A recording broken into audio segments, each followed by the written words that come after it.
Nah, maksud dan tujuan saya datang ke sini, saya ingin berbagi informasi kepada teman-teman tentang halitosis atau bau mulut. Nah, sebelumnya, apakah teman-teman sudah mengerti atau memahami apa itu bau mulut? Belum. Nah, halitosis atau bau mulut adalah suatu keadaan di mana terciumnya bau yang tidak sedap di dalam mulut kita. Kalau kayak kita berbicara dengan orang lain, kita merasakan bau mulut orang lain tersebut tidak sedap. Itu yang biasa dinamakan dengan halitosis. Nah, di sini ada faktor penyebab. Faktor penyebab yang pertama itu gigi berlubang. Nah, mengapa gigi berlubang dapat menyebabkan bau mulut atau halitosis? Karena kalau gigi kita sudah berlubang, di situ akan menjadi di situ makanan akan tersumbat dan di situ akan membuat mulut kita menjadi bau. Yang kedua itu adanya karang gigi. Kalau kita tidak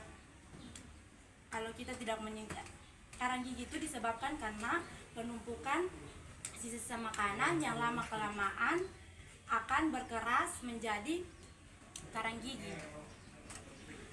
Yang ketiga itu minuman beralkohol.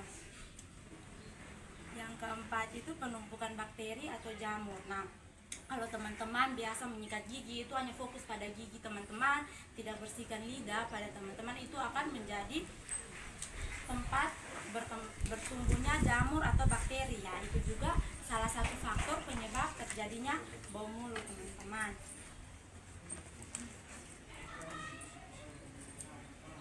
Yang berikut itu makanan-makanan seperti pete, jengkol, dan bawang. Kayak makanan-makanan yang baunya menyengat, itu kalau teman-teman makan habis tidak berkumur atau tidak sikat gigi, itu baunya akan tetap tertinggal di mulut teman-teman.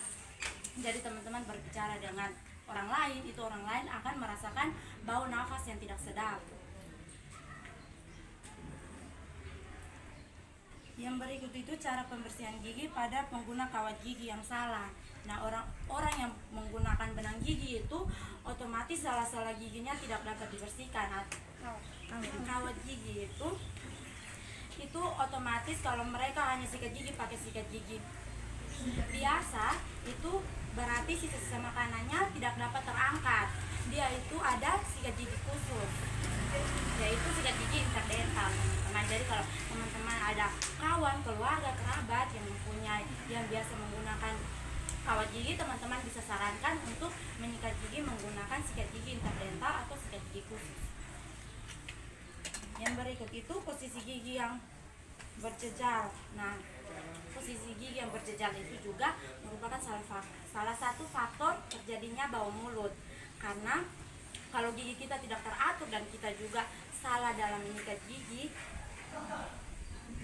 nah jika gigi kita tidak teratur, baru kita juga menyikat gigi tidak sesuai, itu juga bisa menjadi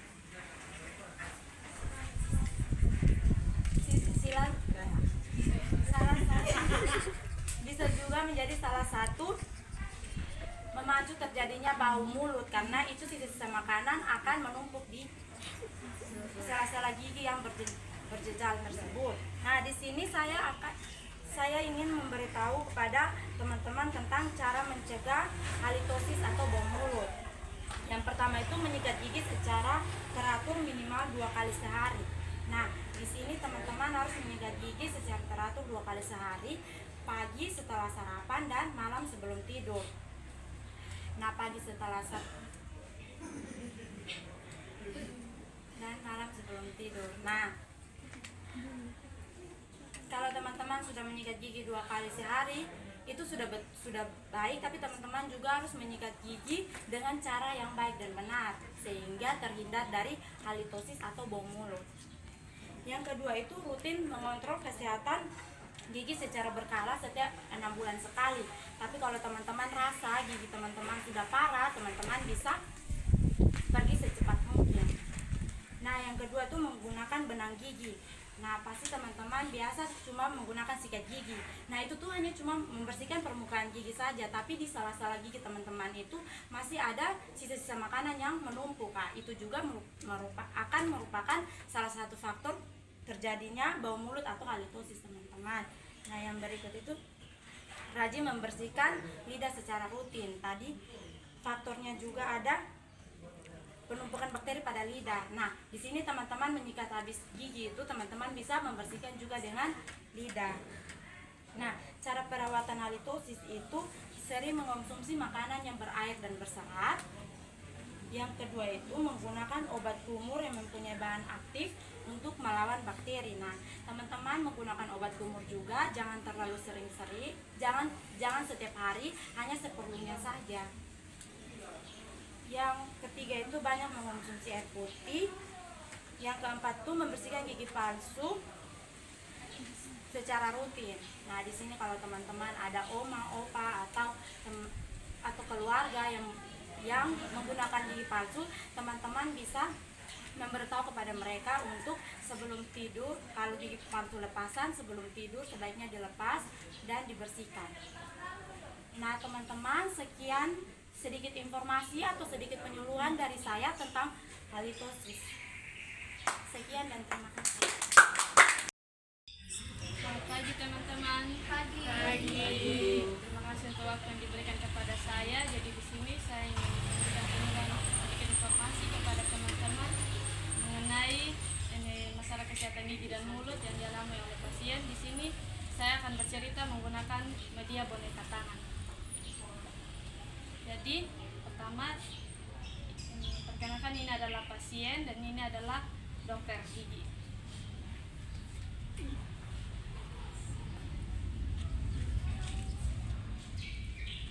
Halo, selamat pagi dokter. Iya, halo, selamat pagi. Ada yang bisa saya bantu adik? Jadi dokter, saya ingin dokter memeriksa gigi saya karena dari tadi malam gigi saya terasa sakit, saya tidak bisa tidur. Oh ya, saya akan memeriksa giginya ya. Ya adik, ini saya sudah memeriksa giginya dan di dalam mulut adik saya sudah melihat ada gigi yang berlubang. Oh iya dokter, saya rasa gigi saya sangat sakit. Apakah karena gigi berlubang itu? Ya adik, gigi berlubang itu sudah berlubang sangat dalam dan itu yang menyebabkan gigi adik menjadi sakit karena lubangnya sudah sampai pada saraf gigi. Oh iya dokter, kenapa bisa gigi saya berlubang dokter? Iya adik, jadi di sini dokter akan kasih tahu kenapa gigi adik bisa berlubang. Jadi gigi berlubang itu bisa disebabkan karena adik tidak menjaga kesehatan gigi dengan baik. Jadi karena bisa saja adik mengonsumsi makanan terlalu manis yang berlebihan, bisa adik suka makan coklat atau permen yang berlebihan itu, sisa-sisa makanan kalau adik tidak menyikat gigi setelah makan itu akan menumpuk dan bisa menyebabkan gigi adik menjadi berlubang. Oh iya dokter, saya sangat suka makan makanan manis, saya suka makan permen. Iya adik, jadi nanti adik bisa kurangi lagi untuk konsumsi makanan manis ya, supaya gigi adik yang lainnya tidak berlubang juga. Iya dokter. Adik, ini dokter juga mau kasih tahu untuk adik ketika untuk menjaga kesehatan gigi selain mengurangi makanan yang manis itu, adik juga bisa meningkatkan atau makan makanan yang menyehatkan gigi lebih banyak. Bisa adik konsumsi buah dan sayuran lebih banyak. Apakah adik suka makan sayur dan buah? Iya dokter, saya suka makan sayur dan buah. Oh, buah-buah apa saja adik suka makan? Saya suka makan semangka dokter. Iya, itu sangat bagus untuk menjaga kesehatan gigi ya. Iya dokter. Setelah itu juga adik juga harus menjaga kesehatan gigi dengan bisa menyikat gigi 2 kali sehari. Adik menyikat giginya berapa kali sehari? Saya menyikat giginya itu 1 kali saja dokter. Kalau saya mau pergi ke sekolah baru saya sikat gigi. Jadi adik di sini dokter kasih tahu untuk menjaga kesehatan gigi itu adik harus menyikat gigi 2 kali sehari. Itu pagi setelah adik sarapan, lalu adik beraktivitas, lalu malam sebelum adik naik tidur. Itu harus membersihkan gigi dengan menyikat gigi. Iya dokter, jadi saya akan melakukan sikat gigi 2 kali sehari setelah saya pulang dari sini dokter. Ya adik. Oke adik, selanjutnya ini untuk masalah yang adik alami ini, masalah gigi berlubang karena masalahnya sudah sakit. Jadi nanti setelah ini dokter kasih obat ya supaya gigi Adi bisa sembuh dan setelah itu bisa dilakukan penanganan yang lebih lanjut. Ya dokter, terima kasih dokter. Ya Adi, sekian informasi dari dokter. Semoga apa yang dokter kasih informasi ini bisa membantu Adi menjaga kesehatan gigi dan mulut ke depannya supaya gigi Adi tidak berlubang lagi ya dan tidak sakit. Ya dokter, terima kasih dokter. Ya Adi, permisi dokter.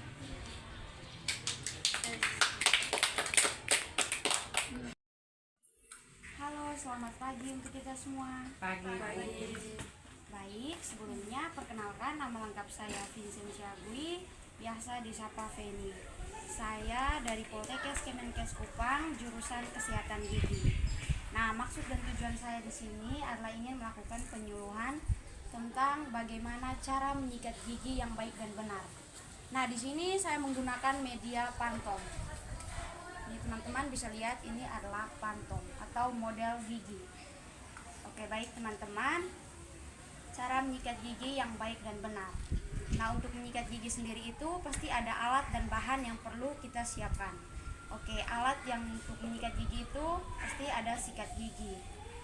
Terus bahannya itu ada, alatnya ada sikat gigi, terus ada gelas kumur. Bahannya itu ada pasta gigi. Nah, baik teman-teman, langkah yang pertama itu adalah kita berkumur-kumur. Setelah berkumur-kumur, langkah selanjutnya itu tuangkan pasta gigi sebesar biji jagung atau kacang polong di sikat gigi. Nah, setelah itu kita langsung memulai menyikat gigi. Nah, untuk menyikat gigi sendiri itu kita dimulai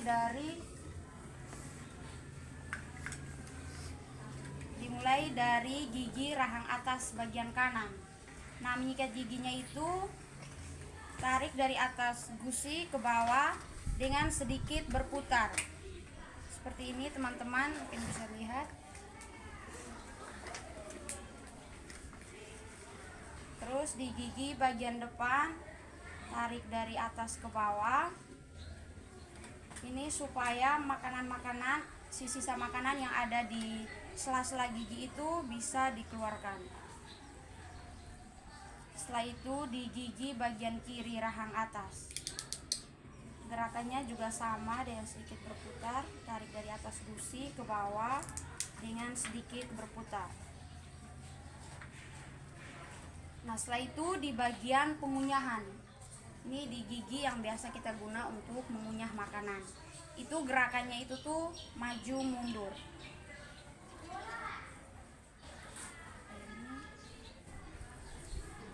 Setelah itu bagian dalam sama seperti yang bagian luar tadi, tarik dari atas gusi ke bawah dengan gerakan sedikit berputar.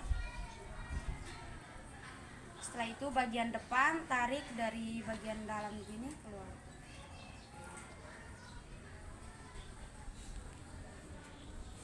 Bagian kiri di bagian pengunyahan juga sama, gerakannya maju mundur. Teman-teman, setelah itu bagian dalam juga sama seperti yang bagian kanan tadi. Nah, setelah rahang atas, sekarang kita menyikat gigi bagian rahang bawah. Rahang bawahnya itu kita tarik dari atas, dari bawah ke atas dengan sedikit gerakan berputar.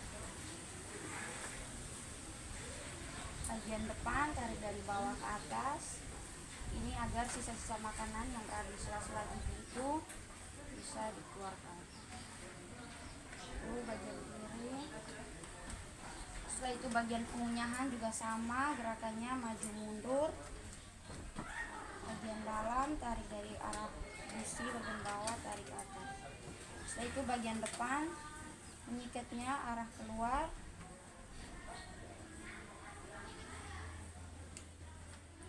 Di bagian pengunyahan juga sama. Nah, yang terakhir itu kita jangan lupa menyikat lidah. Menyikatnya itu tuh dari arah belakang tarik ke depan.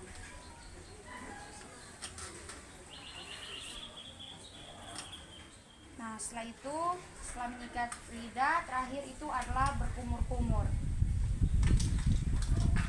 Berkumur itu minimal 2 kali, tidak boleh lebih, karena di dalam pasta gigi itu dia kan mengandung kandungan fluor. Nah, fluor ini dia itu berfungsi untuk memperkuat email gigi atau lapisan gigi. Nah, jadi saya sarankan untuk berkumur-kumur itu minimal 2 kali.